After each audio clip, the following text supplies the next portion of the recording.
Oke, selamat datang kepada para peserta. Kita tunggu yang lainnya pada join dulu ya.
Hold me close till I get up. Time is barely on our side. I don't wanna waste what's left. So sweet chasing leading us. That love is all we'll ever trust. No, I don't wanna waste what's left. And we'll go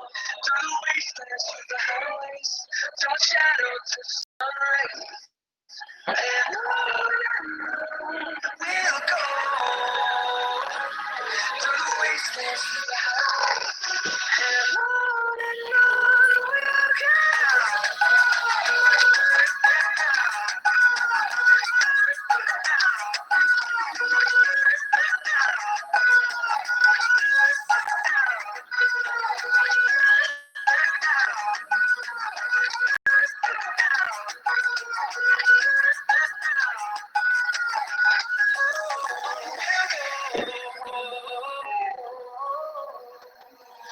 Finding life along the way,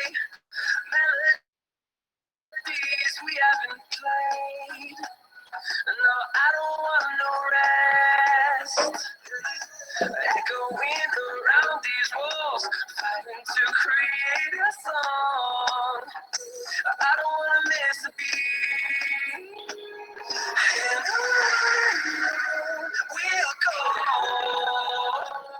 through the wastelands, through the highways, till my shadow touches sun rays. And on we'll go through the wastelands, through the highways, and on we'll go.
Mungkin di sini teman-teman bisa open open cam ya, tapi nanti suara tetap di mute gitu, biar kita bisa saling tatap muka walaupun offline juga. Silakan teman-teman open cam yuk.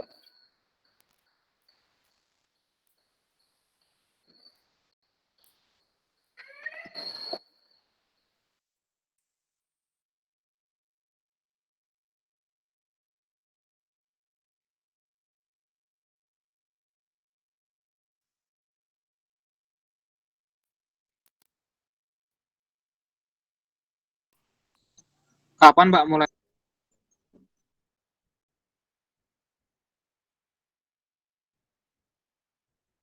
Sabar Ger.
Hit the hypnotized by the sounds I'm breathing in. Hold tight, chemicals collide. Hold tight, hold tight, hold tight. Dripping lights paint the skies, all because of you. Dripping lights paint the skies, only you can make me blue. You can make me blue. Can make me blue. You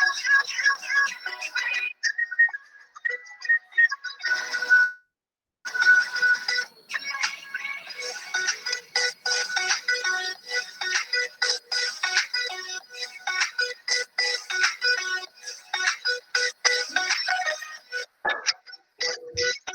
Halo, Assalamualaikum, Prof. Madun, gimana kabarnya? Waalaikumsalam Ibu. Salam. 25 tahun ya kita nggak ketemu.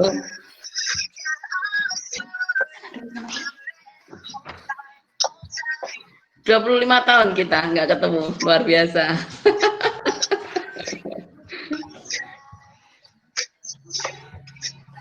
Gimana kabarnya?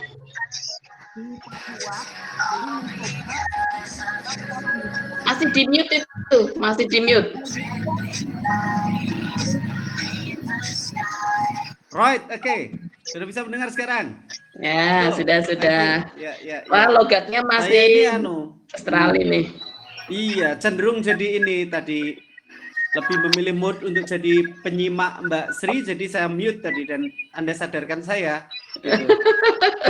Jangan terkesima dengan wajah saya ya. Ayo. Ini terkesima dengan anak-anak yang sudah mulai tune in dari Lianingsih, Muhammad Hasan, Resti Dwi Mulyaningrum. Ya, selamat datang dan terima kasih kepada panitia juga yang telah memfasilitasi reuni dengan Mbak Sri Ngutiwahyuni. Setelah 25 tahun akhirnya bertemu juga secara Di virtual. sosial media. Exactly. Ya. Oke. Monggo Mbak Moderator, silakan.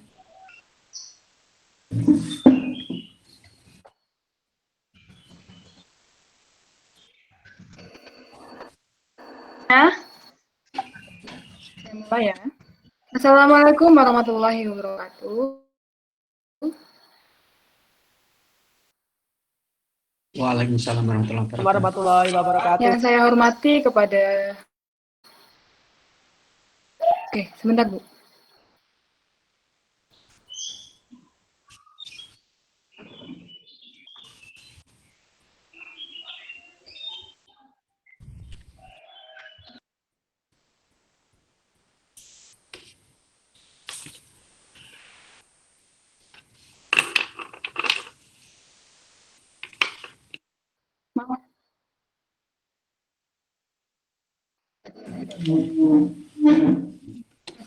Madun Enjen Puling selaku pembicara. Terima kasih. Yang saya hormati kepada Ibu Sri Ngutiwahyuni STMkom selaku pembicara kedua. Yang saya hormati kepada Ibu Dina Maulina MKom. Yang saya hormati kepada Bapak Barka Satya MKom selaku pembina prodi dan dosen Amikom.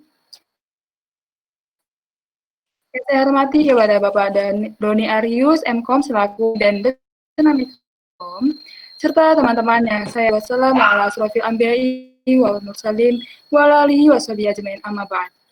Segala puji bagi Allah Tuhan semesta alam yang telah memberikan kita kesehatan jasmani dan rohani sehingga kita dapat berkumpul pada bincang santai Afrika kali ini. Tak lupa pula kita aturkan salawat serta salam kepada junjungan besar kita Nabi Muhammad SAW yang telah memberikan syafaatnya hingga akhir nanti.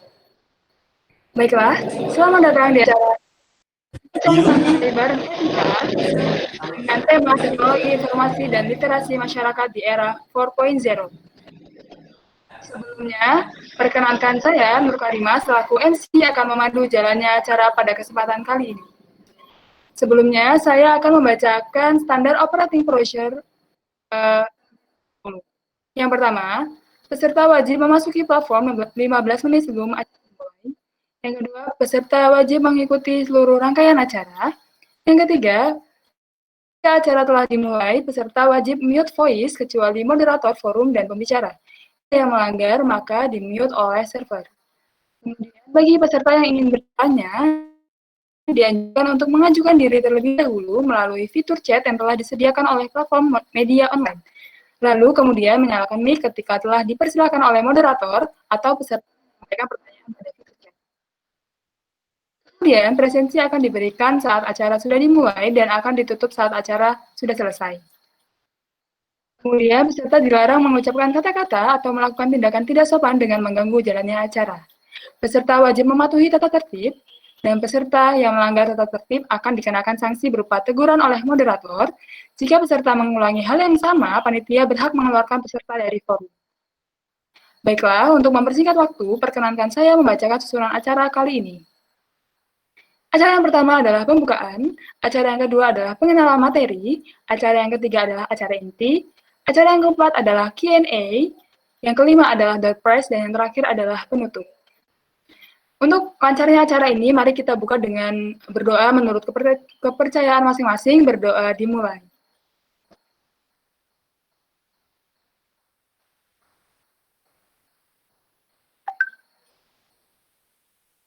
Berdoa selesai. Oke, baiklah. Masuki acara yang kedua adalah perkenalan materi yang akan disampaikan oleh moderator. Kemudian dilanjut dengan acara inti, yaitu bincang bareng etika. Waktunya saya silahkan. Jadi sebelum saya mulai, teman-teman bisa open cam dulu ya, biar kita bisa saling tatap. Ya, di sini saya akan membaca kurikulum kerja dari Bapak Nudi. Dari Bapak Muhammadun.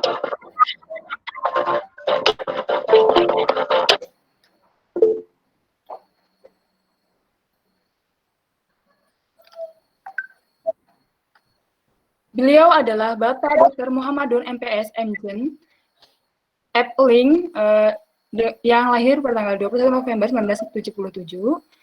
Beliau menempuh pendidikan dari tahun 2001 sampai dengan 2019. Saya akan bacakan beberapa pendidikan terakhir beliau.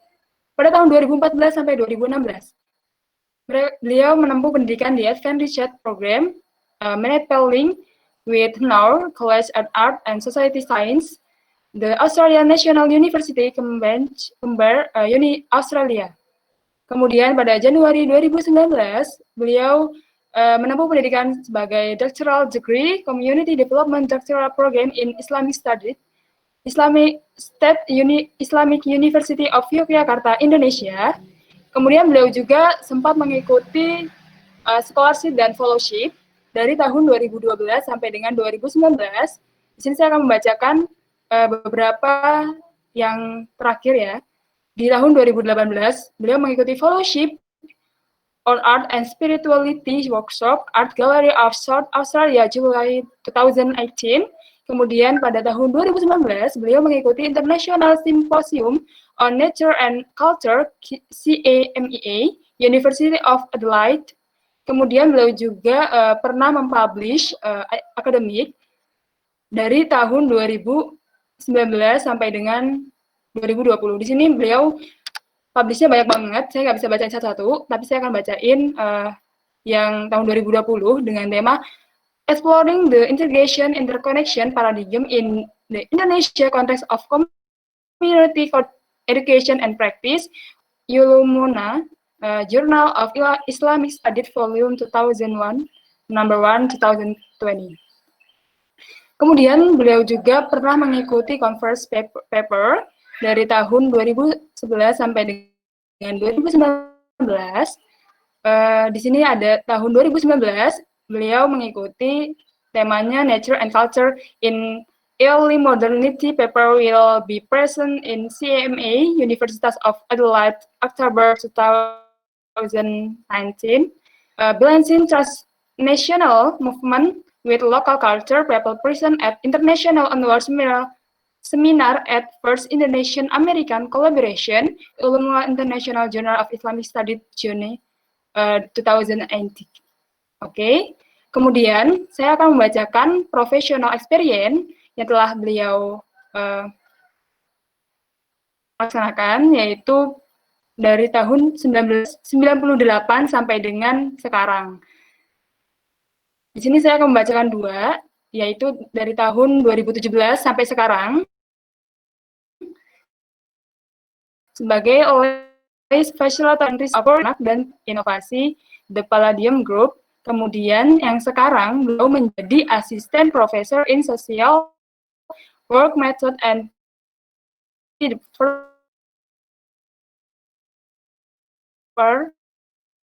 Development at Islamic University Mataram, Lombok.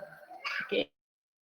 Kemudian beliau juga ini 96 sampai 2014. Ini banyak banget penghargaan beliau, sangat luar biasa. Di sini saya akan membacakan di tahun terbaru, yaitu tahun 2006, received the Royal Government of the Netherlands. Kemudian pada tahun 2014, beliau mendapatkan penghargaan Australia World Scholarship dari Government of Australia.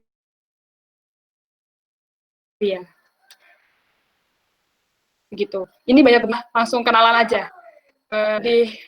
Kenal dengan beliau gitu ya. Kita langsung aja kepada Bapak Muhammadun, saya silahkan.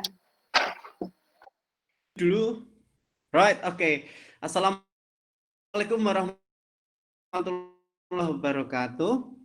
Pertama, kepada seluruh Universitas Akademika Universitas Amkom, terima kasih telah memfasilitasi pertemuan virtual Ngobrol Santai. Yang kedua, kepada seluruh peserta dan terutama wajah-wajah muda yang saya lihat, diingatkan saya periode tahun 96-an ke atas gitu, tahun 97 saat ini sebagai mahasiswa berprestasi dari Radio Jeronimo.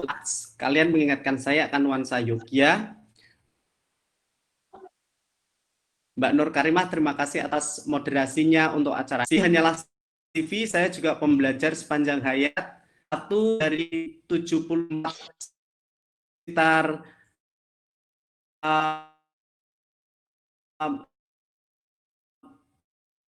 pengikut untuk office. Selamat datang, confirm kepada kita dan keseluruhan peserta, semoga dirahmati yang Maha Esa untuk acara kita hari ini. Saya akan berbicara mengenai bagaimana ICT diterapkan untuk lebih membawa manfaat bagi kesejahteraan sosial pada konteks Indonesia.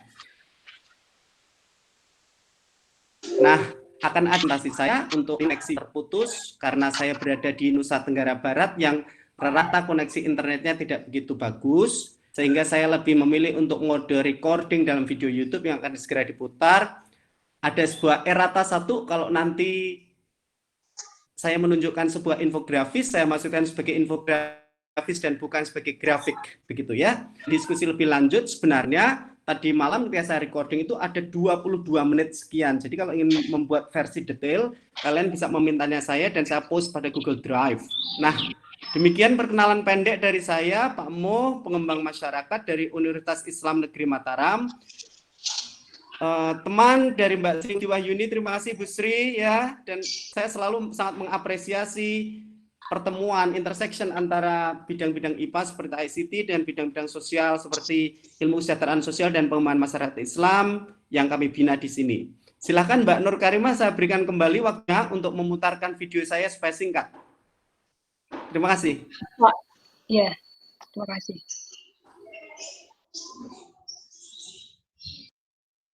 Ini saya siapkan dulu ya Pak dari panitia untuk sambil mempersiapkan, sekiranya saya sambil bicara. Nanti kalau sudah siap, oke, baik ya.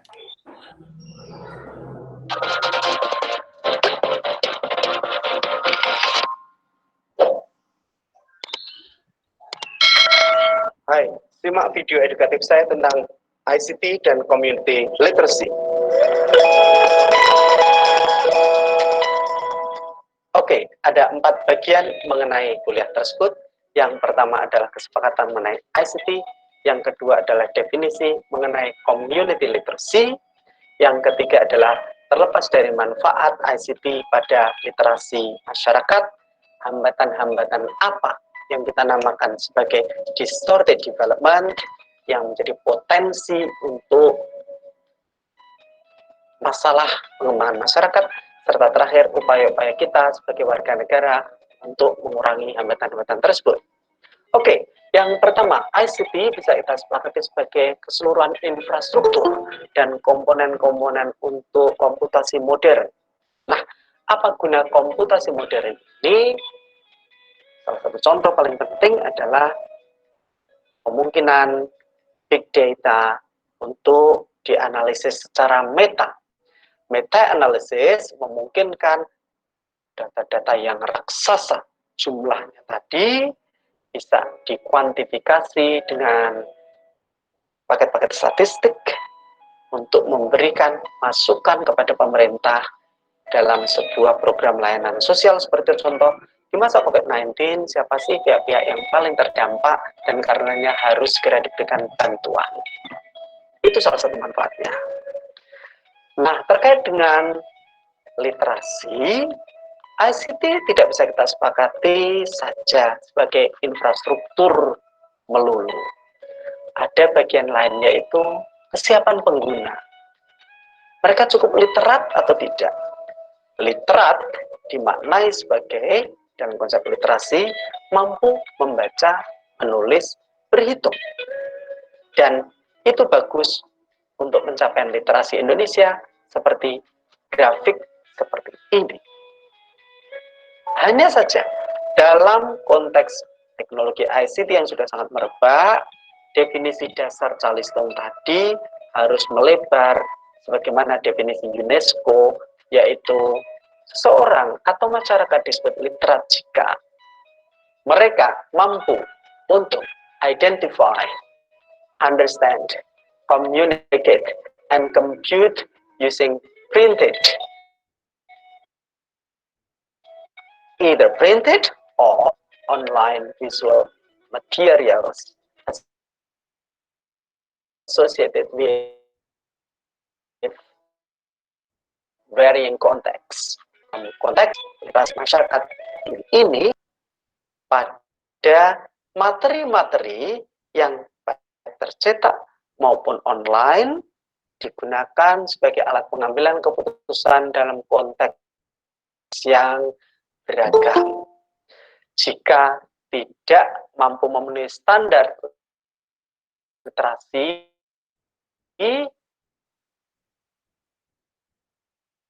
maka sebab artinya kemajuan ICT tadi itu tidak mampu digunakan untuk hal-hal yang beralih-alih dan kerugian. Contoh-contohnya saya akan sebutkan secara singkat ya. Kalau kita ketik di Google Search untuk penipuan online, maka dalam waktu sebanyak 24.700.000 kasus. Ini sebuah hal yang menyedihkan. Kenapa? Karena ICT justru digunakan untuk hal-hal yang merugikan masyarakat. Karena masyarakat atau sejumlah masyarakat tidak cukup tahu bagaimana memilah informasi dari jutaan informasi yang mereka. Baru ini juga sebuah kementerian merupakan corong pemerintah. Sebenarnya harus menyampaikan informasi yang valid, memang betul-betul mengetes informasi tersebut tujuannya dan reliable, bisa untuk dipercaya. Namun alih-alih berpegang pada dua prinsip tersebut, pemerintah lewat kementerian tersebut mengeluarkan klaim sebuah kalung eukaliptus yang diklaim 80% mampu mencegah COVID-19. Ini cenderung menyesatkan. Tapi mirip juga dengan iklan-iklan bisnis yang lain, ada 3 faktor yang membuat itu potensi menyesatkan. Yang pertama adalah sumber tidak reliable. Jadi kementerian tersebut adalah bukan kementerian kesehatan yang seharusnya menyampaikan informasi tentang kesehatan. Dan yang kedua adalah uji klinis 80% mampu menghindari COVID-19 itu sebenarnya memerlukan waktu. Jadi kurang reliable. Dan yang ketiga adalah prinsip darurat dan terbuka yang diklaim oleh kementerian tersebut sebenarnya bertolak belakang dengan kerjasama mitra mereka yang hanya dengan satu produsen. Nah, menimbang tiga faktor yang meragukan tersebut, maka ada potensi bahwa isu press conference yang dikeluarkan oleh Kementerian Informasi menyalahi peraturan pemerintah nomor 69 tahun 99 tentang kesesatan informasi. Sekian kuliah pendek mengenai ICT dan literasi informasi dari masyarakat. Sampai bertemu. Diskusi boleh juga dilakukan lebih lanjut pada alamat email di bawah ini. See you.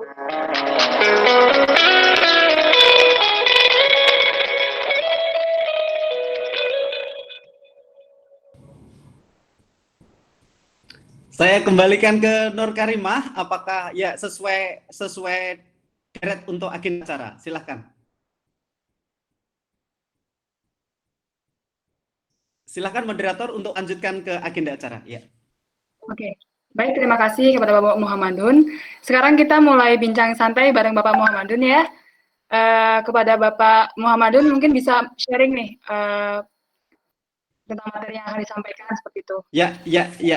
Kalau saya hanya akan mengulas singkat, lalu kemudian memantik pertanyaan dan diskusi ya.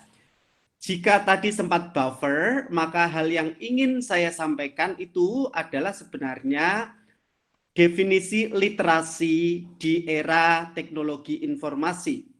Literasi atau being literate dalam bahasa Indonesia disebut literat, itu artinya tidak buta huruf. Konsep adalah membaca, tulis, hitung, itu saja. Di SD kita, itulah kenapa pendidikan dasar itu sangat menitik beratkan pada kemampuan baca, tulis, hitung. Namun dengan munculnya era 4 atau bahkan era 5 dan teknologi ICT, salah satu cara tandanya yang sangat maju, maka mampu baca, tulis, hitung itu harus dimaknai dalam definisi yang lebih luas. Bagaimana kemampuan mencari informasi, ini penting sekali bagi mahasiswa dalam prodi apapun, yaitu mampu cari informasi, dan di antara jutaan kepungan informasi itu tentu saja harus dipilah. Nah, pemilahan ini itu kan harus berbasis pada prinsip mana informasi yang valid, memang betul-betul mengetes hal yang akan kita cari, dan reliable, terpercaya. Nah, cara-cara, parameter, indikator untuk mencari informasi yang valid dan terpercaya dan reliable kita diskusikan caranya. Tugas mahasiswa adalah menguasai cara mencari informasi, cara menyeleksi informasi, dan mampu membuat keputusan-keputusan mandiri berbasis informasi tadi itu untuk membuat keputusan dan menyelesaikan permasalahan hidup sehari-hari. Itu tugas pertama. Kalau sudah skillful dalam hal tersebut, apapun prodinya, maka ada kewajiban moral bagi para mahasiswa untuk memberikan pendidikan dengan cara apa? Bekerja sama di level masyarakat untuk mencerdaskan bareng-bareng bagaimana teknologi informasi itu bisa lebih membawa manfaat seperti wirausaha sosial, lalu kemudian collective action, lalu kemudian seperti contoh kitabisa.com sebagai contoh kalau untuk menyebut merek ya. Dan alih-alih mencegah penggunaan ICT itu untuk penipuan online sebagai contoh. Ya, perlakuan tindak kekerasan seksual lewat Facebook sebagai contoh. Nah, ya, itu fungsi mahasiswa sebagai agen perubahan untuk pertama skillful dalam bidang literasi informasi, dan yang kedua menyebarluaskan praktik-praktik baik tersebut di masyarakat. Demikian pemantik pendek dari saya. Untuk diskusi lebih lanjut kita lanjutkan setelah ada pertanyaan-pertanyaan ya. Saya berikan kembali ke Mbak Nur Karimah.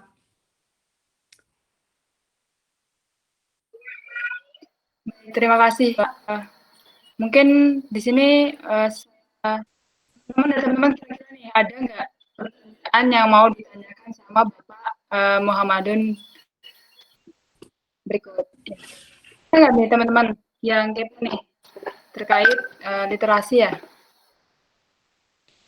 Kalau jajan, dan untuk lain-lain. lebih membuat apinya itu nyala, saya mempunyai beberapa giveaway dari waktu saya pergi keluar kita. Ayo anak-anak jika mau bertanya, dan kalau tidak akan saya lanjutkan beberapa poin terlebih dahulu gitu ya.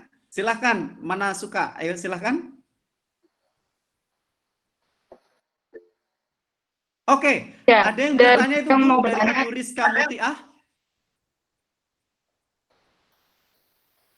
ya mungkin bisa open mic Ibu Rizka, Mbak Rizka Mutia.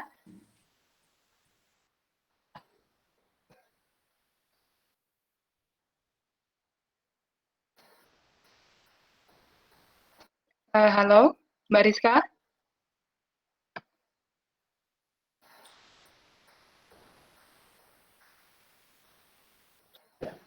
Saya cek chat dulu, mungkin dia bertanya lewat chat, coba. Oke, dia bilang hanya saya hendak bertanya. Rizka Mutia, silakan moderator di handle. Oh iya, sepertinya mic saya tidak bisa berfungsi. Baik Mbak, bisa lewat chat. Ini, bisa banget lebih kenal lagi Bapaknya, atau mau nanya-nanya, silakan. Sambil bertanya, mungkin untuk mengisi kekosongan saya akan lanjutkan beberapa materi penting ya. Ya, nanti kalau ada pihak yang bertanya, silakan saya dipotong saja Mbak Moderator Nur Karimah ya, merasa bebas saja. Iya Pak, baik Pak. Jadi ya, dari ilmu sosial sumbangan kami adalah ini ada nama distorted development. Distorted itu artinya terhambat anak-anak, ya. Dan para peserta. Development artinya pembangunan dalam konteks pembangunan sosial. Artinya, contoh saya bisa sebutkan, kalau sebuah infrastruktur itu dibangun namun lebih banyak membawa mudarat daripada manfaat, maka sebenarnya terjadi ketidakselarasan kesiapan masyarakat atas pembangunan fisik tersebut. Contoh nih, kalau ring road dulu di tahun 90-an dibangun, tetapi lebih banyak untuk kebut-kebutan ya daripada mendekatkan akses pedagang pisang dari Bantul ke Yogyakarta ya, maka itu bisa contoh jelas untuk distorted development. Itu. Jadi tujuan pembangunan infrastruktur dan komponen-komponennya itu adalah sebenarnya mendekatkan akses resources kepada masyarakat, bukan untuk tujuan-tujuan yang mudarat. Namun demikian, kita tidak menafikan di konteks Indonesia dalam pembangunan sosial, penggunaan ICT itu juga digunakan untuk hal-hal yang sangat mudarat. Menurut contoh, saya akan sebutkan, menurut rilis Kominfo, kita ini negara ketiga terbesar pengakses situs porno. Ya 1x2 untuk tujuan studi atau laser itu menurut saya tidak apa-apa. Tetapi secara studi neurologi, kalau terlalu banyak mengakses situs porno, maka hormon dan struktur otak kita juga akan berbeda. Itu lebih mirip contoh-contoh dari distorted development. Alih-alih juga belum lain contoh penipuan online atau kekerasan seksual lewat Facebook. Artinya ada indikasi bahwa sejumlah masyarakat itu gagap memakai kemajuan ICT. Nah, ini tugas Anda dan kita semua sebagai orang-orang terdidik untuk mengadvokasi masyarakat supaya mereka menjadi lebih cerdas memakai produk teknologi. Terima kasih. Terima kasih Bapak. Sambil saya cekkan chat, Mbak. Ya. Oh iya. Iya, dia bilang mic-nya tidak berfungsi. Mungkin Mbak Rizky bisa menuliskan pertanyaan chat saja. Chat, ya. Ya. Ini sebenarnya sambil saya teruskan. Oh iya, ini ada pertanyaannya, silakan dibaca Bu Moderator. Pertanyaan saya adalah kepada Bapak Muhammad, pendidikan literasi kepada masyarakat adalah kerja kolektif dan harus sistematis. Maka apa saja yang harus dilakukan, Pak? Ya, dalam disiplin ilmu apapun tidak ada sistematika itu terkait dengan method. Ya, method itu cara mudahnya itu caranya gimana gitu. Padahal pendidikan masyarakat itu kan kolektif. Kolektif tentunya bareng-bareng, ya. Bareng-bareng dimulai dari mana nih gitu. Dalam disiplin ilmu apapun, contoh adalah social work atau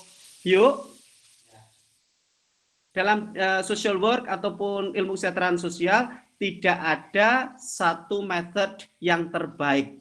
Jadi prinsipnya adalah yang pertama kita pinjam dari disiplin ilmu manajemen, situational management.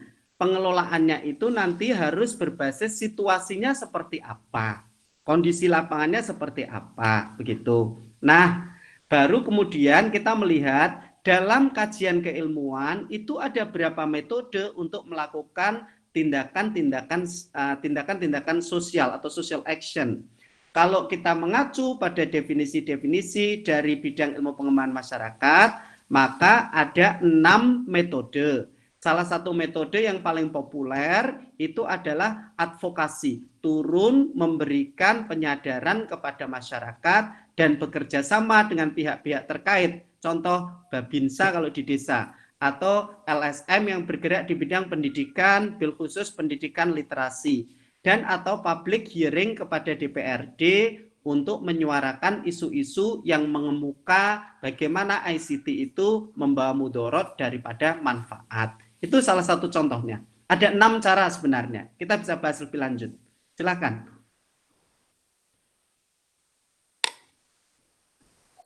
Baik, apakah Mbak Rizka sudah terjawab? Belum ya?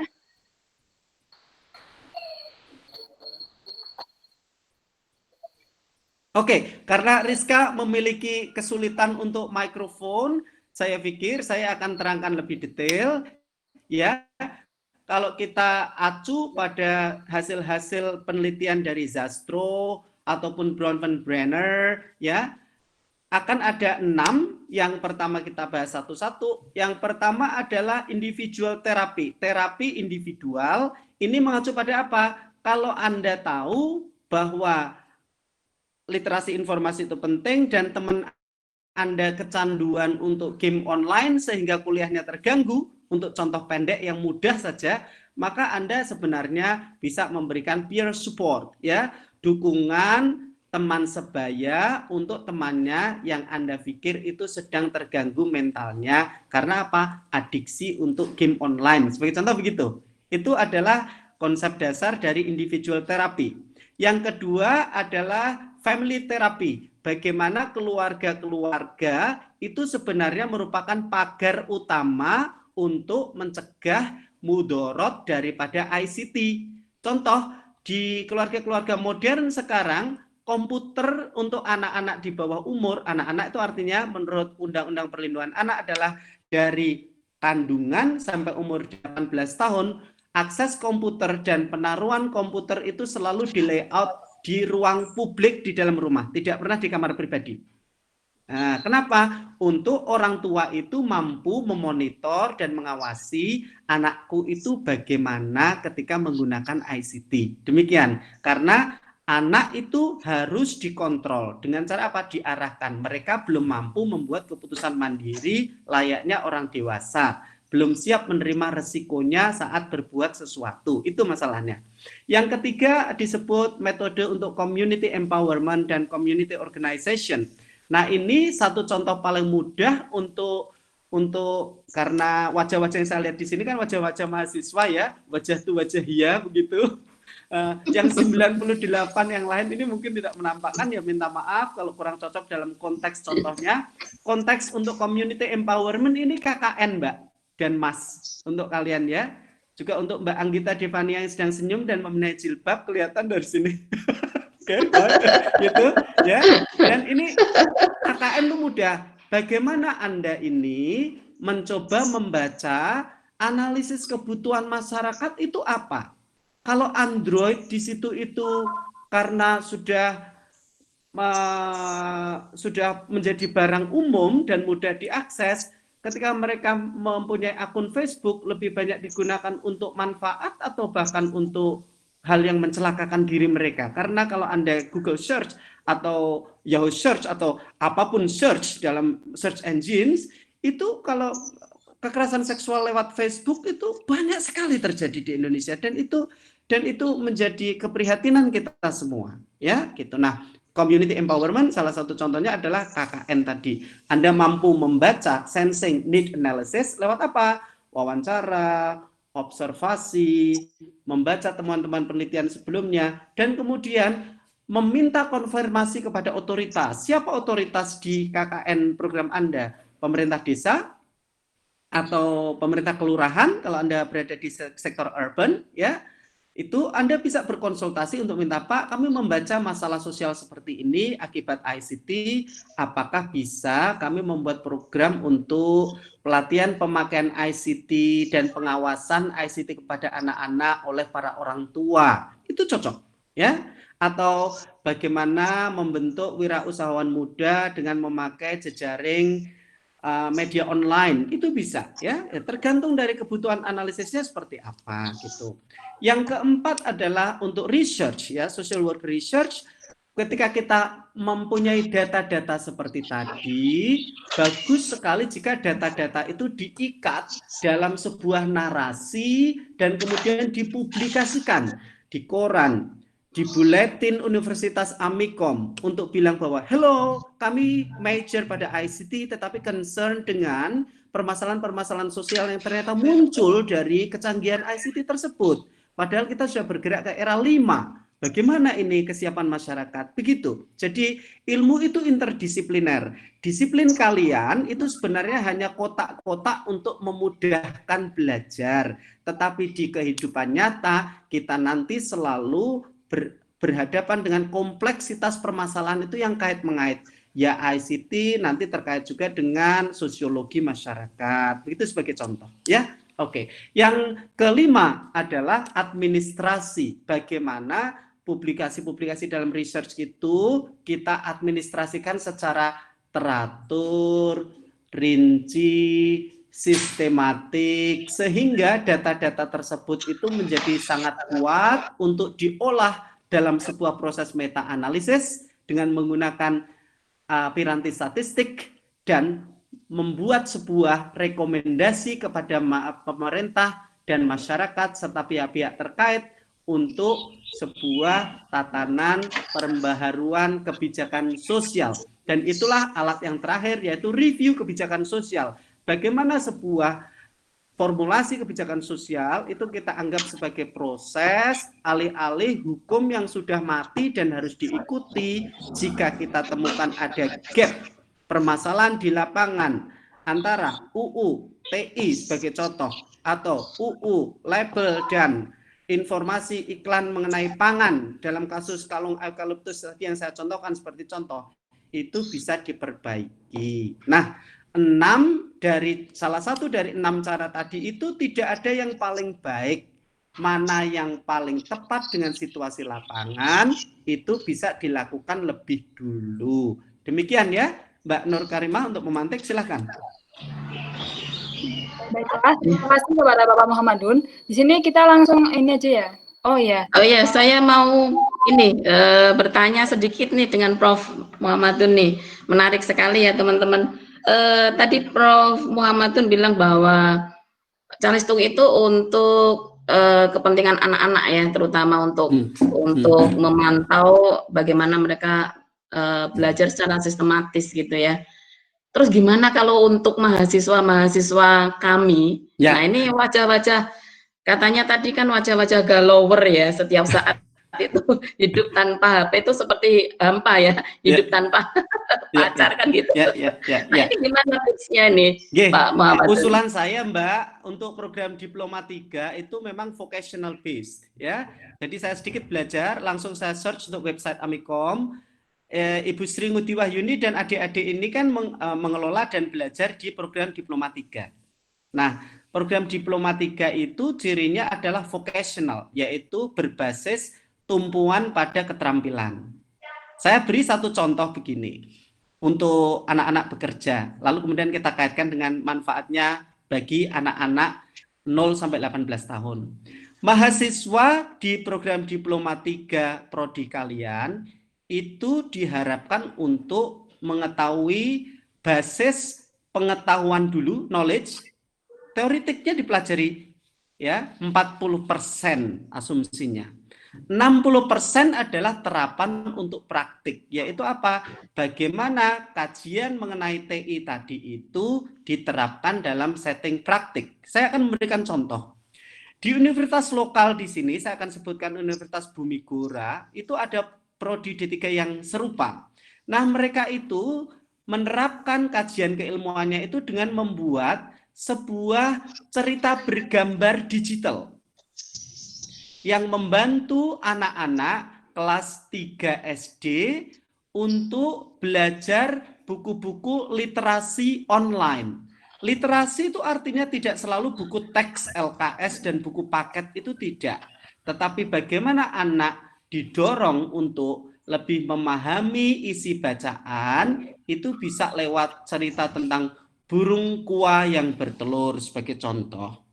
Atau saya menyayangi kucing saya sebagai contoh. Atau ayahku seorang nelayan sebagai contoh. Itu buku bergambar seperti komik begitu dengan ilustrasi digital dan audio visualnya itu bisa berupa animasi maupun still pictures yang di-create oleh anak-anak prodi kalian, oleh mahasiswa prodi kalian. Nah, balik ke isu literasi, untuk anak-anak usia SD itu adalah calistung, ditambah bagaimana mereka menerapkan dalam konteks pemahaman. Dalam konteks mahasiswa, prodi mahasiswa apapun ya, diharap untuk mampu. Pertama, saya akan ulang. Informasi itu bisa kalian cari atau tidak kalau mendapatkan masalah. Dengan cara apa, Pak? Manfaatkan search engine, itu yang pertama dari bidang kalian. Yang kedua adalah social capital, sumbangan kami, yaitu apa? Bagaimana kalian bisa membuka koneksi dengan pihak-pihak luar. Contoh, saya akan berikan contoh. Di sebuah acara seminar seperti ini, kalau kalian menurut kalian itu narasumbernya adalah berpotensi untuk meningkatkan konektivitas, yaitu internship, employability, ya, peluang kerja atau apapun, minta kartu namanya, kontak mereka, itu adalah cara-cara untuk meningkatkan social capital. Jadi selain Anda mampu cari informasi dari search engine, Anda juga didorong untuk meningkatkan diri, membangun social capital. Social capital itu hubungan sosial dan kepercayaan, itu intinya. Nah, itu yang pertama.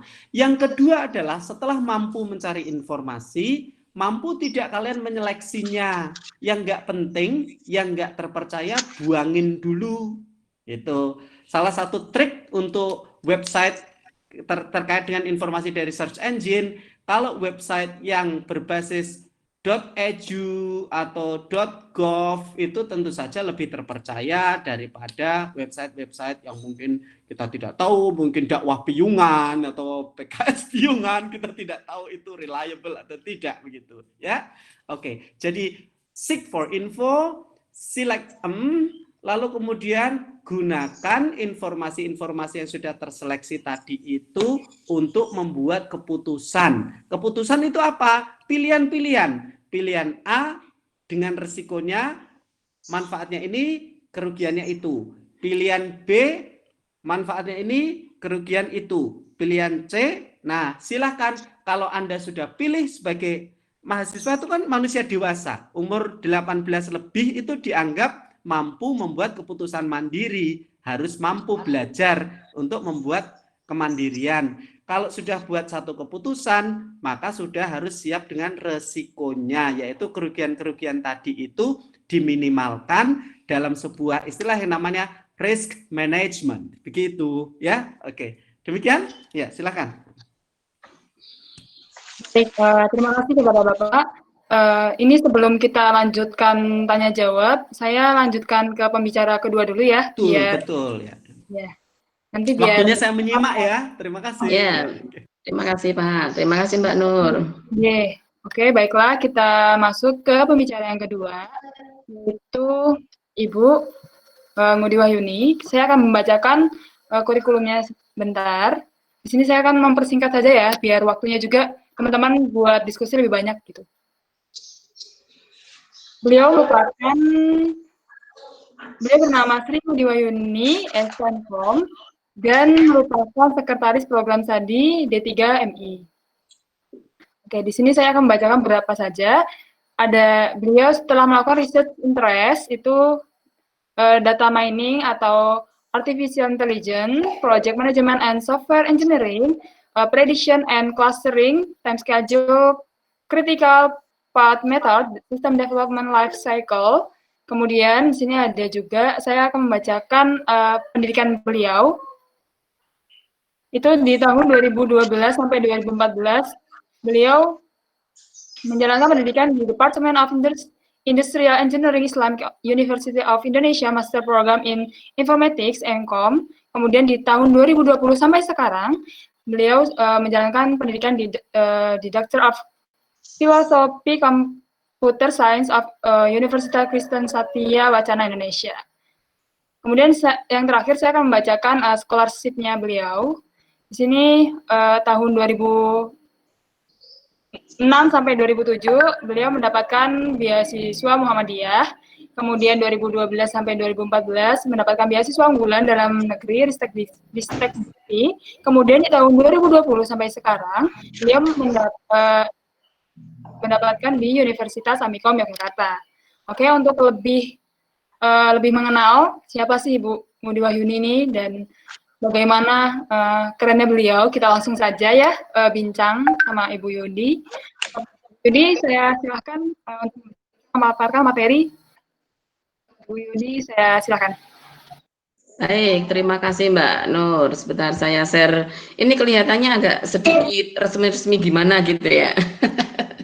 Baik, tadi kita sudah membahas tentang literasi masyarakat ya, menarik sekali. Bahwa kita tahu IT itu merupakan satu support terpenting dalam sebuah literasi masyarakat ya, khususnya untuk meraih sebuah society services yang baik ya, untuk meraih kesejahteraan masyarakat.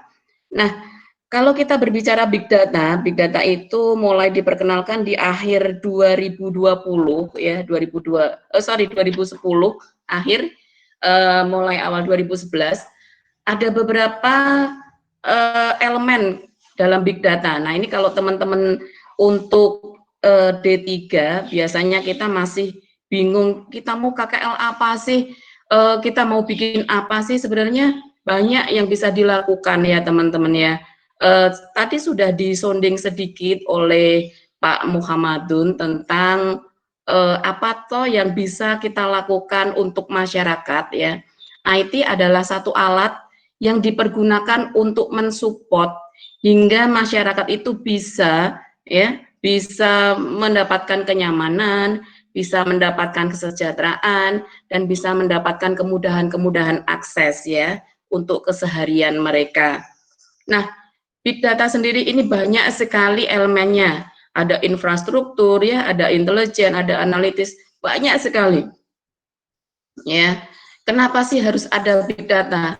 Mau tidak mau era saat ini kita harus mampu mengakuisisi ya, kita harus mampu mengikuti perkembangan apa saja yang ada di sekitar kita ya, informasi, data yang dengan sangat-sangat cepat data itu selalu masuk dari berbagai sumber ya, dari phone ya, dari smartphone, dari satelit, kemudian dari jaringan, dari internet ya, dari sosial media dan dari manapun.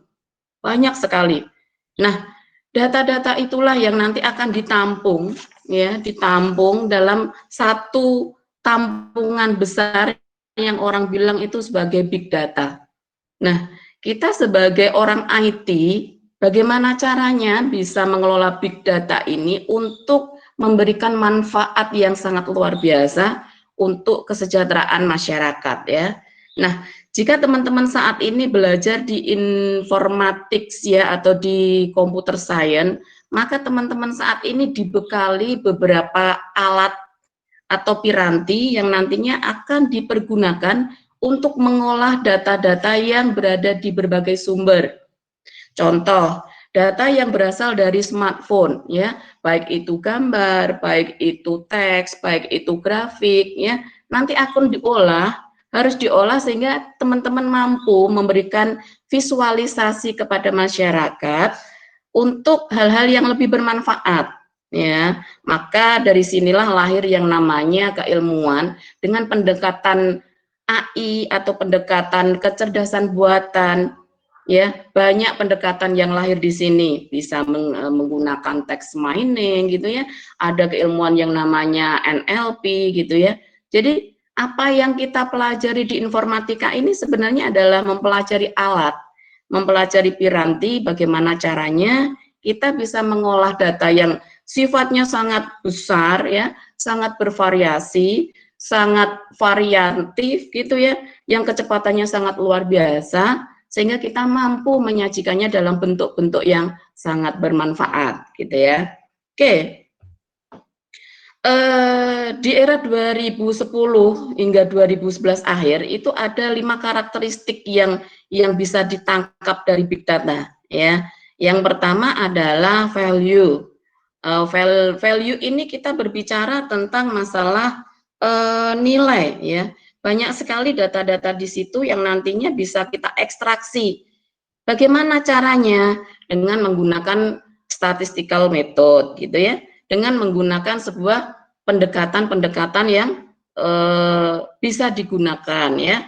Kemudian yang kedua, banyak sekali data-data yang masuknya itu sangat cepat ya. Seperti sosial media itu kalau kita lihat dalam hitungan detik aja, seperti di Instagram itu, data itu akan sangat tertumpuk ya. Kita baru posting, tidak ada 1 detik, tidak ada 1 menit, data itu sudah tertumpuk oleh data yang lainnya. Ya, ini merupakan kecepatan yang luar biasa, velocity-nya luar biasa gitu ya. Kemudian data ini nanti bisa juga berasal dari jaringan-jaringan yang kita miliki ya, dari satelit gitu ya, dari ponsel-ponsel kita, dan semuanya itu masuk di situ. Oke. Kemudian yang ketiga adalah volume, ya volumenya itu sangat besar, ya. Itu contohnya seperti saat ini Google memiliki kapasiti data yang sangat luar biasa. Yang saat ini teman-teman memiliki support, ya, memiliki andil untuk memberikan data-data itu dengan gratis, gitu ya.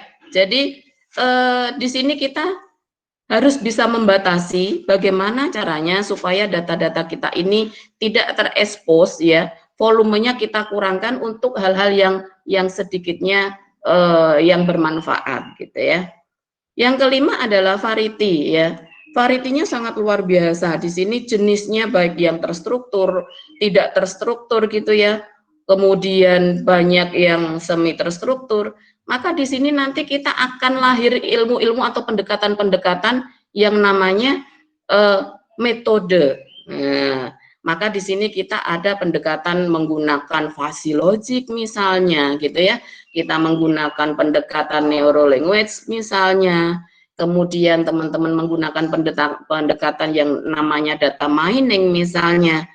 Maka dari hal-hal yang seperti ini kita akan melahirkan satu metode-metode yang baru yang bisa kita gunakan ya untuk mengolah data-data yang seperti ini. Nah, inilah yang saat ini teman-teman sekalian itu sedang pelajari di ilmu komputer ya, bagaimana caranya mengolah data-data yang tidak terstruktur ya. Yang semi terstruktur, gimana sih data yang tidak terstruktur, datanya rancu gitu ya. Yang di satunya kita berbicara masalah data pertanian, yang satunya kita berbicara tentang data-data yang ada di sosial media, suka tidak suka, tagar dan segala macam. Itu variety data. Oke. Kemudian yang kelima adalah veracity ya. Veracity ini sangat tidak konsisten. Maka di era big data ini, data yang diberikan, data yang kita lihat ya, keseharian kita di sekitar kita itu data yang sangat tidak konsisten. Maka bagaimana caranya kita mengolah data ini supaya data ini menjadi konsisten? Seperti yang dikatakan oleh Bapak Muhammadun tadi, bahwa yang namanya data di sosial media itu suatu inkonsistensi yang sangat luar biasa. Maka kita harus bisa memilih mana data-data ini yang bisa kita ambil, mana data-data yang tidak harus kita acu, gitu ya. Maka di sini nanti ada satu ilmu pendekatan yang lainnya untuk melakukan pemilahan-pemilahan dari data-data yang ada ya. Maka lahirlah keilmuan yang namanya NLP ya, NLP, Neural Language Processing. Bagaimana caranya kita memproses data-data yang tidak dipercaya ini ya, hoax dan sebagainya. Nah, jadi teman-teman saat ini semua sedang dipelajari di ilmu komputer dan informatika ya, tetapi teman-teman harus tahu bagaimana cara memanfaatkan keilmuan itu untuk sebuah kebermanfaat gitu ya. Baik, seiring perkembangan zaman di 2020 ini ada beberapa tambahan ya, ada 2 tambahan lagi, yaitu visualisasi data. Visualisasi data di sini adalah bagaimana kita bisa memvisualisasikan data-data yang bentuknya bermacam-macam ini, ada teks, ada gambar, ada grafik, kemudian kita bisa memberikan informasi-informasi yang baik gitu ya, yang bisa diikuti, yang bisa dimanfaatkan oleh masyarakat ya, terutama untuk sisi-sisi yang strategis ya. Nah, tadi sudah diungkapkan bahwa ada beberapa sisi strategis di pemerintahan seperti pertanian, bisnis, perbankan, perpajakan ya, kemudian pendidikan. Nah, bagaimana caranya kita memvisualisasikan data-data ini supaya bisa diakuisisi dan dimanfaatkan dengan baik. Contoh sederhana untuk visualisasi data ini adalah kita bisa menarik data-data melalui sosial media misalnya ya. Kemudian di situ banyak sekali tagar-tagar. Nah, di situ bagaimana caranya kita bisa mengolah tagar ini, kemudian kita visualisasikan ya, kemudian kita manfaatkan untuk hal-hal yang bermanfaat. Contoh, kita ingin melihat kilas balik di 2014 yang lalu, ya, pada saat presidential election, banyak sekali sosial media yang melakukan black campaigns gitu ya. Nah, bagaimana caranya kita melihat ya, intensitas masyarakat dalam mengikuti perkembangan pemilu saat itu ya.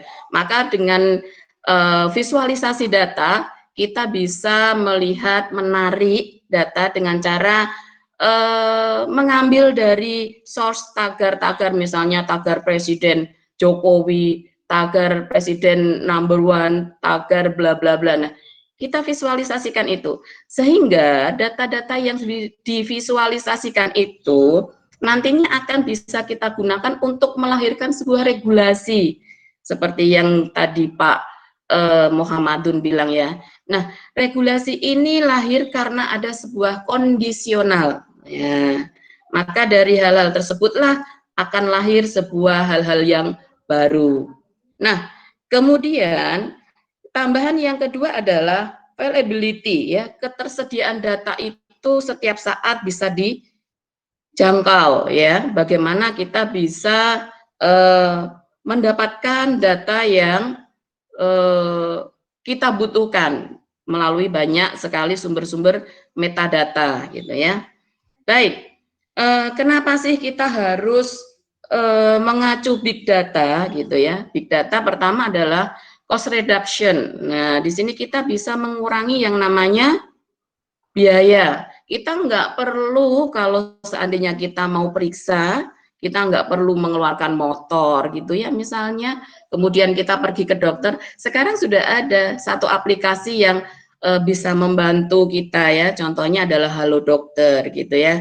Kemudian kita nggak perlu datang langsung ke sebuah klinik kesehatan untuk melakukan registrasi. Kita cukup dengan mobile aplikasi, kemudian kita bisa register di situ dan kita tinggal datang pada saat waktu pemeriksaan kita tiba.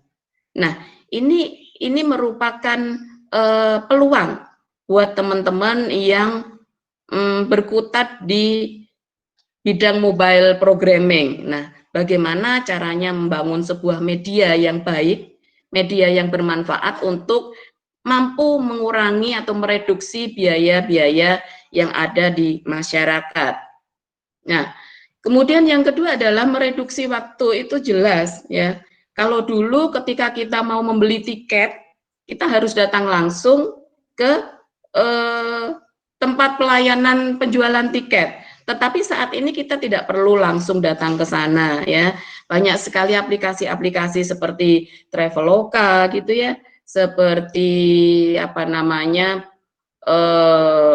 yukpegi.com dan lain-lain ya, yang sifatnya bisa kita akses, kemudian kita bisa membayar dengan mobile banking, kemudian bisa langsung kita mendapatkan etiket dan lain-lain. Oke, kemudian selanjutnya adalah kontrol reputasi ya, jadi tidak perlu melakukan hal-hal yang sifatnya tidak diinginkan ya. Kemudian yang ketiga adalah understanding the market condition. Artinya di sini adalah kita mengetahui kondisi market saat ini. Nah, gimana caranya? Caranya kita bisa dengan menarik data dari sosial media, ya. Kita ambil teks dari situ, kita ambil gambar dari situ, kemudian kita olah. Hasilnya apa? Hasilnya kita visualisasikan, ya. Banyak sekali tool-tool visualisasi ya. Piranti-piranti yang bisa kita gunakan untuk melakukan visualisasi. Saat ini ada banyak tool yang bisa diakuisisi untuk big data. Contoh Python, Anaconda gitu ya. Kemudian ada Julia, ada R, dan masih banyak sekali. Nah, di sini teman-teman bisa memilih kira-kira saya mana ya yang kira-kiranya saya mau pelajari dan mudah. Ya, piranti-piranti saat ini sudah dibangun dengan sangat mudah. Jadi tidak ada alasan ketika kita secara otodidak untuk belajar sendiri, gitu ya. Oke, kemudian yang kelima ya, merupakan satu solusi untuk pemecahan bagaimana caranya kita melakukan marketing atau pemasaran ya, untuk melakukan penyaluran informasi. Media-media seperti itu sudah sekarang sangat-sangat banyak sekali ya, melalui sosial media gitu ya, melalui Facebook, Instagram, Twitter dan lain-lain, melalui smartphone, melalui WA gitu ya, banyak sekali. Oke, kemudian merupakan boost customer acquisition dan retention ya. Jadi merupakan pemicu untuk melakukan akuisisi tindakan yang lebih bermanfaat ya. Contoh ketika kita melihat banyak sekali informasi yang sudah ditampilkan di beberapa sosial media, di berita, maka kita bisa melakukan sebuah tindakan preparing gitu ya. Seperti misalnya masa COVID ini, kita semua sudah diberikan informasi-informasi tentang protokol kesehatan, tentang akibat, tentang hal-hal yang dimungkinkan bisa terjadi. Sehingga di sini kita bisa melakukan kontrol bagaimana caranya kita melakukan tindakan untuk penyelamatan diri sendiri dan orang-orang di sekitar, gitu ya. Oke, kemudian kita bisa melakukan kontrol online reputation, ya. Jadi kita bisa melakukan kontrol tentang apa-apa yang mau kita submit untuk kita online-kan, ya.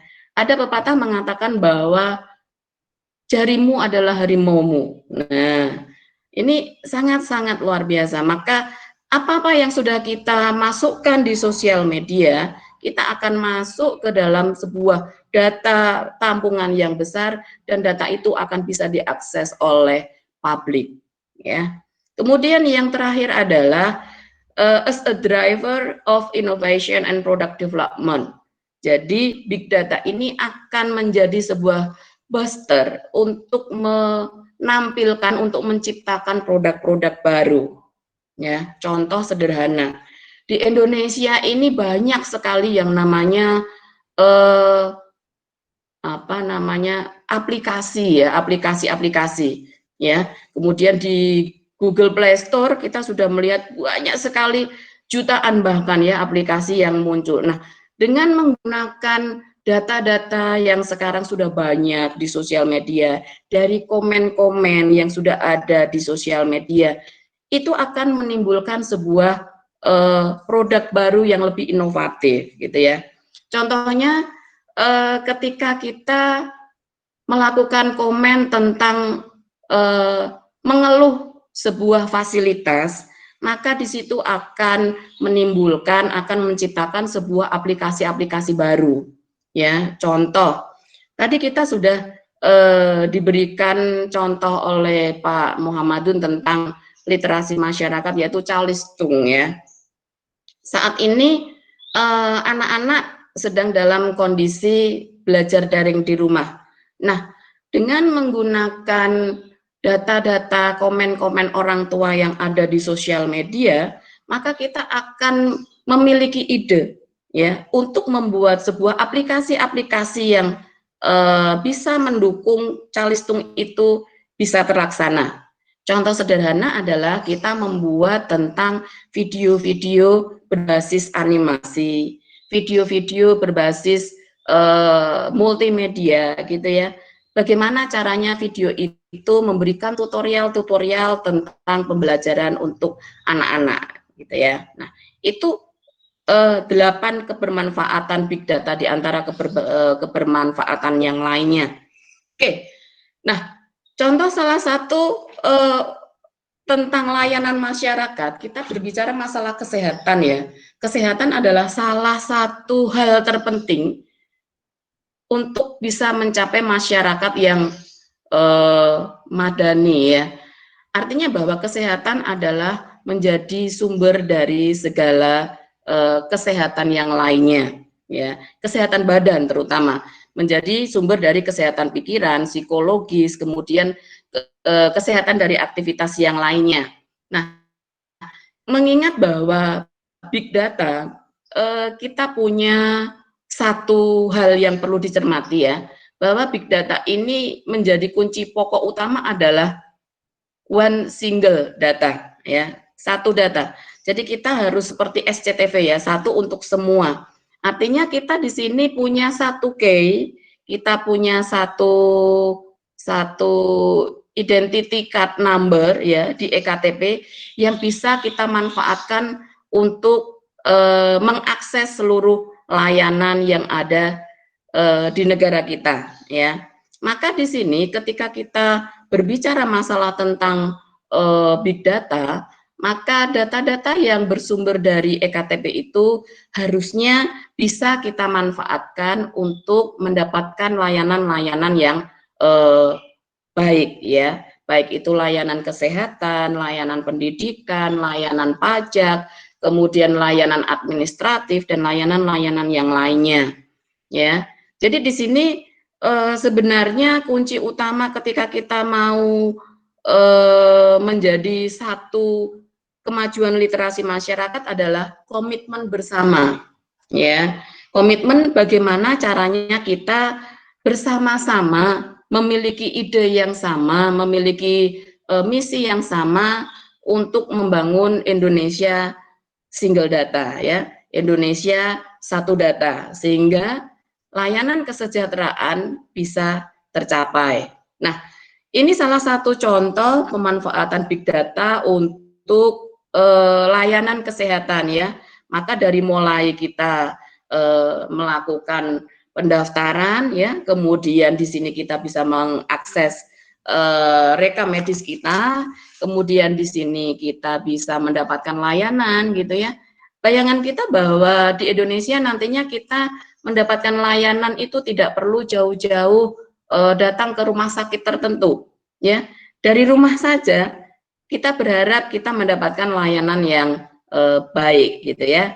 Kemudian di sini nanti ada data konsumen ya, bisa diakses, kemudian bisa langsung ke apotek. Kita tinggal datang ke apotek atau kita tinggal datang ke dokter, kemudian kita di sana diperiksa dan mengambil obat. Ya, itu sangat luar biasa. Itu contoh pemanfaatan big data.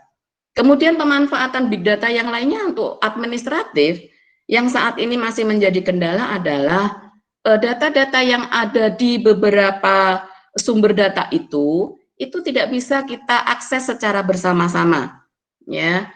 Contoh ketika kita mau mengajukan surat menyurat atau administratif di sebuah kelurahan atau kecamatan atau kabupaten gitu ya. Data yang harus kita munculkan, dokumen-dokumen yang harus kita submit itu sangat-sangat masih manual hingga saat ini. Nah, big data akan sangat berperan di sini ketika kita bisa mengimplementasikan satu data untuk layanan yang lainnya ya. Contoh, kita masih punya yang namanya Disduk Capil. tetapi jujur bahwa ini masih memerlukan perbaikan. Kenapa? Karena knowledge person-nya untuk beberapa layanan-layanan ini masih perlu kita edukasi kembali, ya. Kemudian layanan-layanan yang berbasis online ini masih perlu kita perbaiki bersama supaya layanan masyarakat yang sejahtera bisa tercapai. Oke.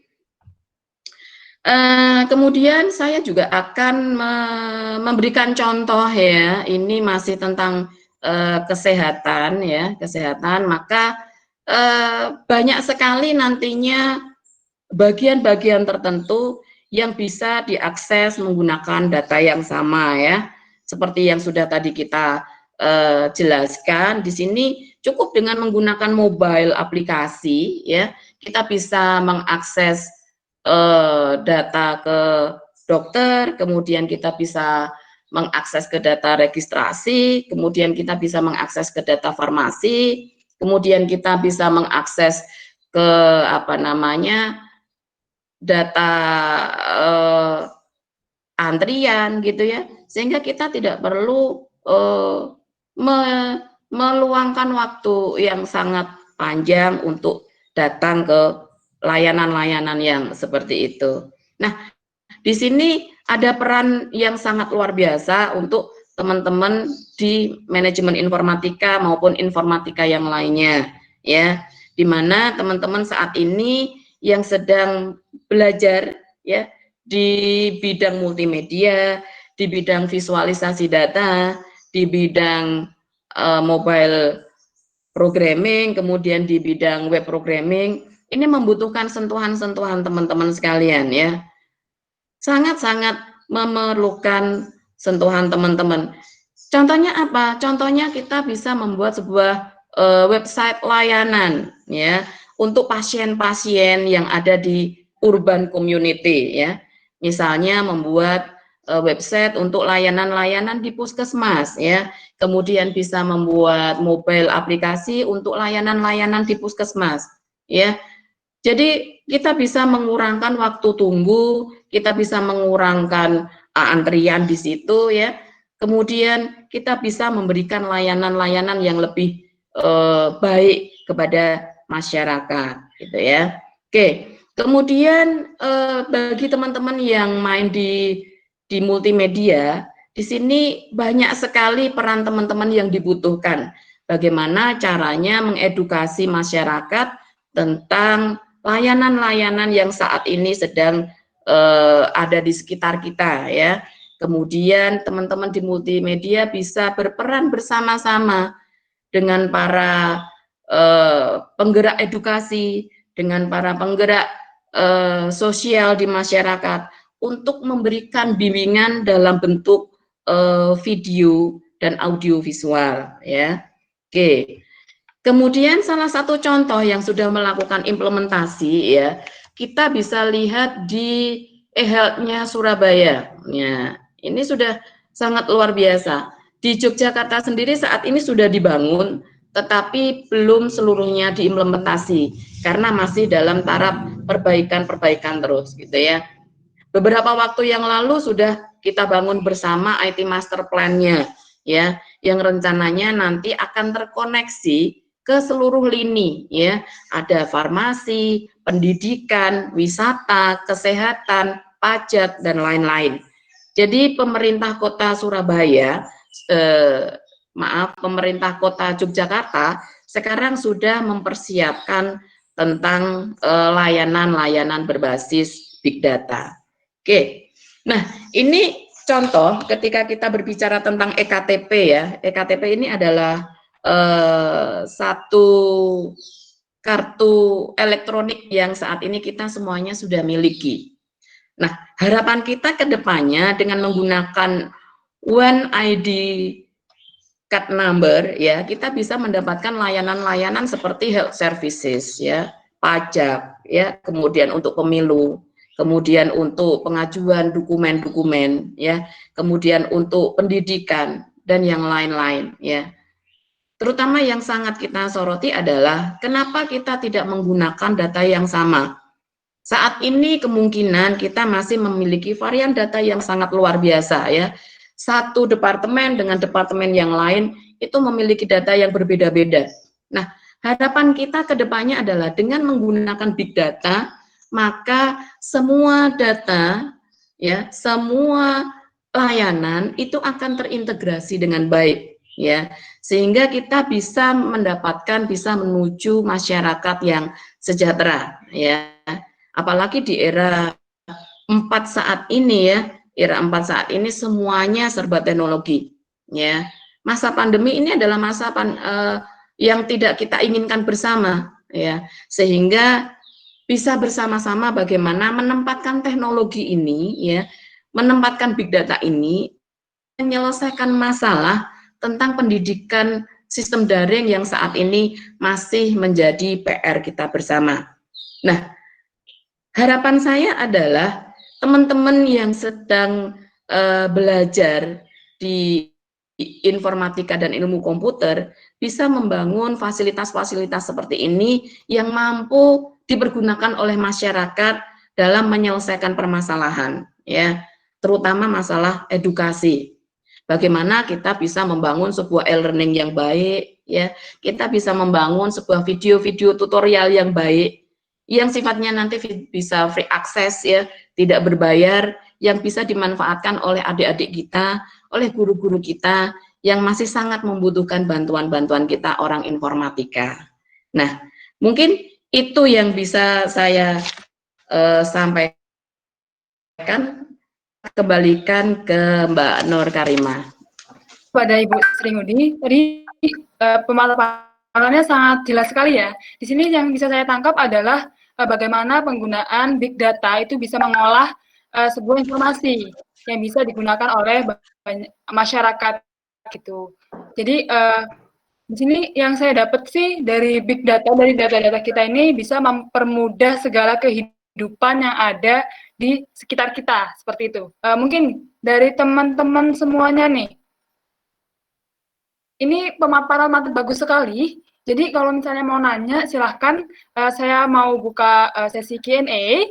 Jadi buat teman-teman yang mau nanya, mumpung ada biasa dari Bu Yuni dan Bapak Muhammadun, saya kasih kesempatan buat peserta yang ingin bertanya.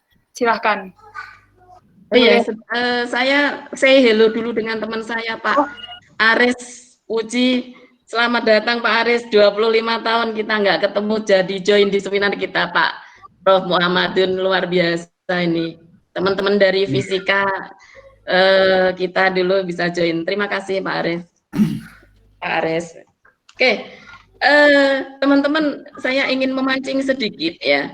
Di sini kita sudah punya banyak relasi yang join. Saya menawarkan nanti nih, kalau teman-teman punya produk, punya sebuah karya cipta yang bisa dimanfaatkan, banyak di sini Bapak Ibu yang bisa bersedia mengakuisisi ya, terutama untuk media pembelajaran ya, Pak Aris, Pak Muhammadun, ya bagaimana caranya teman-teman bisa berkolaborasi, nanti bisa langsung minta nomor kontaknya kepada beliau-beliau ini, kemudian teman-teman bisa join di sana, kemudian yang teman-teman dari D3TI bisa langsung dengan beliau-beliau untuk masalah jaringan. Nah, saya sedikit promosi di sini. Kami di informatika, khususnya di diploma ini, memiliki 4 konsentrasi. Ya, yang pertama adalah mobile programming. Ya, bagaimana teman-teman di manajemen informatika ini membangun aplikasi berbasis mobile atau Android smartphone, Pak Aris. Jadi, monggo nanti ketika memiliki satu visi atau misi untuk pembelajaran bisa langsung kontak ke teman-teman yang luar biasa ini. Yang kedua di bidang multimedia. Nah, saat ini kan bidang multimedia sangat merajai ya untuk pembelajaran daring saat ini ya, untuk bisa mencapai literasi masyarakat yang luar biasa. Nah, monggo nanti teman-teman yang bidang multimedia bisa join dengan beliau dari Ponorogo ya Pak Aris ya? Dari mana? Dari SMA mana? SMK Bojonegoro, Bu. Bojonegoro, terima kasih. Selamat datang Pak Aris. Ya, kemudian yang ketiga adalah bidang web programming ya. Programming ini di sini teman-teman nanti bisa membangun website yang interaktif untuk media pendidikan ya. Monggo nanti saya tawarkan, saya ingin menawarkan teman-teman saya ini ya. Kemudian ada bidang jaringan. Nah, ini teman-teman nanti bermain tentang infrastruktur. Nah, monggo teman-teman yang tertarik nanti bisa langsung join di sini. Terima kasih Mbak Nur, monggo saya kembalikan waktunya. Oke, terima kasih kepada Bu. Ini ya Bu ya, kira-kira bisa nggak nih, kan dari teman-teman juga banyak yang magang gitu ya, dari D3 MI maupun ATI, kira-kira bisa nggak Bu kalau misalnya kita ngambil magang gitu di beliau-beliau ini Bu? Monggo, saya persilakan Bapak Ibu sekalian, Pak Aris, monggo. Langsung ditembak ini. Kalau magang sih siap aja Bu kita Bu. Kebetulan di sekolah kami itu juga ada jurusan multimedia Bu. Yeah. Ya, monggo teman-teman yang bertanya.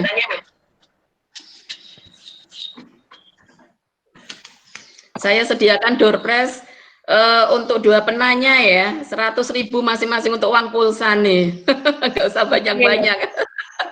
Ya, teman-teman ini ada door prize-nya nih, kebetulan gede loh, lumayan 100.000 buat uang pulsa gitu. Jadi, ayo silahkan bertanya nih. Kita lewat chat dulu atau nanti saya silahkan gitu ya. Seperti itu. Nanya boleh, silakan mau nanya ke Bu Wahyuni atau ke Bapak Muhammadun. Teman-teman. Kalau misalnya nggak ada yang nanya, ntar saya yang nanya nih, waduh. Monggo, kayaknya ada yang chat tuh. Oh iya. Bisa. Saya bacakan ya. Inilah Pak Muhammadun, pendapat Bapak mengenai pembelajar interdisipliner yang katakanlah mempelajari banyak disiplin ilmu dengan mengikuti berbagai kelas perkuliahan. Bagaimana ya Pak? Contoh seorang yang mempelajari sosiologi, psikologi, sastra melalui perkuliahan. Di sini mungkin gimana Pak orang yang mempelajari banyak ilmu disiplin itu menurut Bapak bagaimana ya Pak ya? Saya jawab sekarang? Ya, Pak. Oke. Pada prinsipnya memang ilmu itu tidak dikotak-kotak. Tetapi pada tataran dasar di Diploma 3 dan Sarjana, Anda harus menempuh namanya core competencies. Kompetensi-kompetensi pokok apa yang menjadi ciri khas disiplin ilmu Anda sebagai basis. Terlepas dari itu, ada namanya istilah elective courses, yaitu mata kuliah pilihan, terutama pada program sarjana itu ada. Nah, di elective courses tersebutlah Anda bisa mengembangkan dengan cara menginterkoneksikan. Contoh nih, peluang kerjasama dengan prodi kami di pengembangan masyarakat Islam adalah salah satu proyek di prodi kami itu adalah Collective Memories for Professional Identity. Kami menggali sumber-sumber sejarah berupa dari lalu manuskrip lontar, lalu kemudian analisis dari jurnal-jurnal tentang sejarah Lombok dan Nusa Tenggara Barat. Itu sudah ada temuan-temuan. Nah, temuan-temuan tadi itu kan terlalu canggih untuk dikonsumsi oleh anak-anak usia sekolah dasar dan SMP dalam konteks pensiun ya. Dengan demikian sebenarnya tujuan kami adalah selain untuk konsumsi orang dewasa dan masyarakat pembelajar, tetapi juga bagaimana contoh kisah terjadinya mata air menurut versi suku Sasak di Lombok dan suku Bali di Lombok yang berbeda-beda tersebut bisa menjadi program magang bagi anak-anak teknologi informasi untuk menyusun sebuah media pembelajaran cerita bergambar yang menjadi khasanah literasi anak-anak untuk belajar toleransi, sekaligus kecakapan berbahasa. Demikian ya. Jadi untuk saya ringkas menjawab pertanyaannya, ada core kompetensi pokok yang sebagai dasar keahlian Anda plus elective courses, mata kuliah pilihan yang akan mengkoneksikan kompetensi pokok Anda ke bidang-bidang lain yang terkait, dan disitulah kefleksibilitasan TI dengan TI dengan atau MI dengan manajemen informatika dan administrasi perkantoran itu terjadi. Demikian jawabannya. Terima kasih. Terima kasih. Gimana kepada Mas Zudi Fikri, apakah sudah sangat jelas?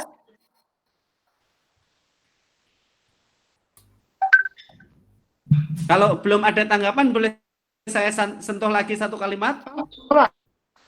Untuk menjawab secara spesifik pertanyaan beliau, saya harus melihat deret kurikulum yang ditempuh oleh anak yang bersangkutan bertanya tersebut. Kalau melihat deret kurikulumnya, saya akan bisa memberitahu, oh ini core kompetensi Anda, kompetensi pokok Anda yang wajib ditempuh, dan ini adalah mata kuliah elektif yang bisa secara fleksibel itu diganti dengan minat-minat lainnya. Begitu. Terima kasih. Baik, kepada Bapak. Kan ini Pak, sudah kayak gitu. Kemudian di sini ada pertanyaan berikutnya. Assalamualaikum, bagaimana pendapat Bapak Dr. Muhammad Pun dan Ibu Yuni tentang informasi yang sangat cepat sekarang? Bagaimana menyaringnya dan supaya menggunakannya sehingga lebih baik? Monggo mungkin bisa dijawab. Oke, ya. Sebentar saya baca saja pertanyaannya karena suara Anda agak terdistorsi di sini. Oh, ya. Pertanyaannya ada di bagian Oke. Bagaimana menyaringnya supaya dapat menggunakan sehingga hidup kita lebih baik? Oke, good. Ibu Yuni mau menjawab dahulu atau Pak Muhammad? Pak Muh saja dulu. Sambil salam. Monggo, silakan. Pak Muh saja dahulu. Ya, Pak Muh dulu. Oke, good. Ada prinsip-prinsip baik, namanya good practices, praktik-praktik baik yang orang jika menamatkan pendidikan dasar adalah SD, SMP dalam konteks sekarang, tidak hanya SD saja, supaya masyarakat itu menjadi masyarakat pembelajar, mampu mengambil informasi dan menggunakannya untuk memecahkan masalah hidup dia sehari-hari. Nah, masalahnya seperti yang Ibu Yuni yang tadi kemukakan adalah, Pak, informasi itu kan mengepung kita jumlahnya ini jutaan, bahkan ini jumlahnya meta, Pak, banyak sekali bagaimana. Nah, ketika mencari informasi, bagus juga kita mengembangkan skill untuk menyeleksi informasi. Bagaimana cara menyeleksi informasi? Yang pertama, cek sumbernya. Itu untuk mahasiswa penting sekali. Bagaimana penyakit kita saat ini, sebagian orang adalah cepat pason info. Info itu cepat dipason lewat WhatsApp group atau YouTube link atau kemudian share begitu tanpa mengecek dulu. Kita mengenal istilah dalam Islam bertabayun, itu maksudnya adalah sumbernya dicek itu terpercaya atau tidak. Seperti yang tadi saya contohkan. Sumber-sumber yang terpercaya itu lebih terpercaya adalah lihat kalau itu dari website, lihat ekor di domain di belakangnya itu .gov.id karena informasi diolah basis prosedur yang ilmiah gitu. Sementara kalau blog ataupun Wikipedia ataupun website-website lain kita perlu pertanyakan dengan cara dari sumber lain begitu. Jadi ketika Anda mempunyai inquiry, ini informasi terpercaya atau tidak? Double check dari sumber-sumber informasi lain, begitu. Memang tidak bisa kita bersandar pada informasi online saja. Jika bisa dilengkapi dengan publikasi yang tidak didigitalkan, itu akan lebih bagus. Tapi pada prinsip utamanya saya akan sebagai manusia dewasa, ketika saya mencari informasi, saya akan cek dulu sumbernya. apakah itu terpercaya atau tidak. Sebagai contoh, domain.gov dan domain.edu, domain.sch akan lebih terpercaya daripada domain-domain lain, semisal .com itu sangat business oriented di situ. Lalu yang kedua adalah saya ketika mengecek sebuah informasi dan saya bertanya-tanya itu trustable atau tidak, maka saya akan mentriangulasinya, mengecek dari perspektif lain, baik dari website lain maupun dari teman sebaya ataupun dari orang ahlinya. Demikian caranya. Ya, terima kasih. Terima kasih kepada Bapak. Mungkin Bu Yuni mau menambahkan? Kayaknya cukup ya, sudah sangat jelas sekali. Oh. Karena di sekitar kita juga kondisinya memang seperti itu. Oke. Cuman satu lagi, Ibu. Oh iya. Ya, iya, Pak. Masyarakat juga harus cerdas untuk melihat peta pergerakan ini, konteks-konteks apa. Kadangkala berita itu dimanipulasi datanya untuk kepentingan politik atau ekonomi. Nah, ini harus disadari bahwa kita di sini satu Indonesia harus sama-sama bersabar untuk tidak cepat. Tadi Bu Yuni memberitahu bahwa jarimu itu harimaumu. Artinya apa? Ayolah sama-sama sabar sebagai warga negara. Tujuan kita ini kan stabilitas yang baik, supaya kita mampu bekerja yang baik dengan aman gitu. Kalau ada berita dan kita punya giroh afiliasi politik tertentu atau afiliasi kepentingan konflik kepentingan ekonomi tertentu, sabar, ada etika informasi. Ketika kita ingin share sesuatu harus netral, tidak boleh bias. Itu etika kerjanya. Terima kasih. Baik. Terima kasih kepada Bapak. Ini karena waktunya juga sudah habis, jadi mohon maaf ya. Buat teman-teman yang mau bertanya, mohon maaf ini tidak bisa dilanjutkan. Nanti mungkin kita akan tanyakan langsung kepada Ibu Yuni dan Bapak Muhammadun. Nanti akan kita share di YouTube. Mungkin bisa seperti itu ya, teman-teman. Kemudian sebelum saya tutup nih, ada nggak satu atau dua patah kata mungkin dari Bapak atau Ibu Yuni yang mau disampaikan kepada para peserta? Baik, saya dulu ya, Pak Mu. Ya, monggo. Oke, untuk para peserta hari ini, intinya adalah untuk bisa mencapai satu literasi masyarakat yang sejahtera, adalah satu komitmen bersama. Ya, bagaimana kita memiliki visi dan misi yang sama untuk bersama-sama membawa masyarakat kita, mengedukasi orang-orang di sekitar kita untuk bisa memanfaatkan teknologi ini menjadi sesuatu yang positif, ya. Kemudian bagaimana caranya kita berkomitmen bersama untuk mendidik anak-anak kita, menggawangi anak-anak kita bagaimana caranya mengakses teknologi yang sehat. Demikian, matur nuwun Mbak Nur Karimah. Pak Mo. Monggo kepada Bapak. Saya terinspirasi oleh Pak Aris ini, Pak Aris Puji ini guru itu frontliner, Mbak. Garda depan, ya, garda depan untuk betul-betul menghadapi anak-anak yang dibimbing itu usianya masih belum mampu membuat keputusan mandiri. Nah, di konteks mahasiswa saya akan bilang, jadilah mahasiswa dan mahasiswi yang kritis. Kritis itu artinya apa? Tidak mudah percaya kabar, ya. Halo adik, tidak mudah percaya kabar. Artinya apa? Mampu mencari informasi ketika sesuatu itu meragukan benak Anda, menyeleksi informasi tersebut dan membuat keputusan mandiri. Dan seperti juga tugas Pak Aris Puji sebagai guru yang berada juga di dalam kelas dan di luar kelas untuk mencerdaskan masyarakat, maka saya juga meminta kepada anak-anak mahasiswa yang ada di sini untuk gunakan ilmu kalian itu sebarluaskan untuk bekerja sama dengan masyarakat untuk mencerdaskan supaya mereka menjadi masyarakat yang cerdas dan tidak mudah diumbang-ambingkan oleh teknologi informasi. Terima kasih.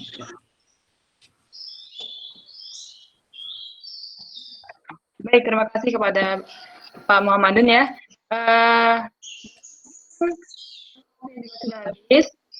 Saya mau ngajak teman-teman buat open cam. Saya mau foto bersama, Ya. Ayo teman-teman yuk. Ini PDD bisa siapa itu? 3, 2, 1. Cukup ya? Pagi ya.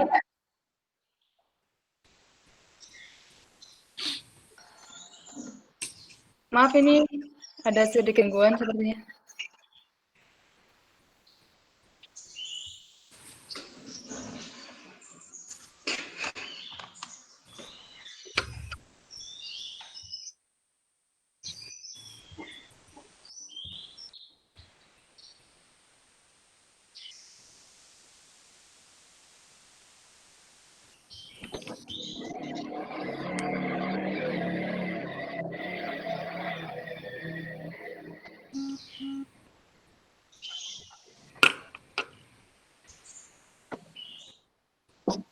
Mohon maaf sebentar, ini laptop saya tiba-tiba ya.